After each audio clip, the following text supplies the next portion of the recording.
You've given an interview to the Sunday News Corp newspapers where you warn of Australia possibly becoming a tributary state to China and of chemical attack on an ally city. Do you mean a chemical attack by China? And what's behind these claims? No, I don't. I mean, just to put that into context, James asked me a question about the purchase of tanks, why we needed tanks, and I responded in the context that if there was an attack, essentially a terrorism attack, again like 9/11, of whatever form, if that took place, is it conceivable that we could be drawn back into a conflict in the Middle East? Yes. Who knows what the next 20 years holds, but wasn't in relation to China, that comment. But my comment otherwise is that, we live in a very uncertain time. We need to deal with the realities. What's with the tributary state? Are you saying that China's going to invade Australia? No, not at all. And I think if you go back and have a look at, Kissinger has written a lot on this, and many others of their experience of China.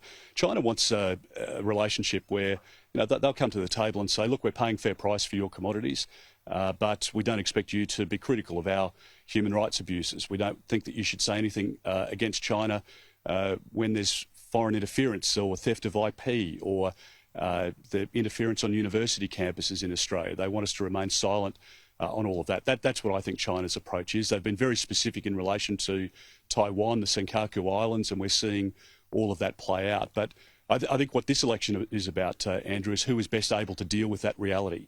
And we've restored funding, we'll increase funding in defence, but Labor cut funding. They always find a higher cause, a more important spending priority than defence. They ripped money out of defence, which meant less ADF personnel, but also less investment into the infrastructure and into the vessels. They never ordered a submarine, never ordered a boat. And that's the huge difference between the two parties on national security. We are in a much better position under a coalition government to deal with this risk. But with these sorts of comments, are you trying to frighten people into voting for you?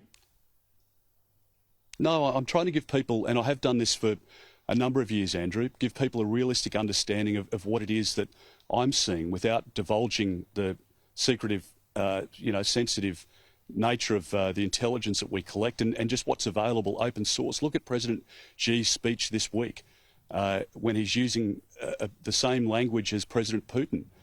This bond that's been formed between Russia and China. I mean, that is disturbing, and I don't think you need to embellish or make anything up here. It's about presenting the facts, and it's not just Australia's conclusion. The United States is swinging resources from CIA, NSA into countering China's interference. The United Kingdom, Japan, India, countries in our own region, including New Zealand, all of the same view. And it's not our countries that have changed. I mean, we still stand for the same values.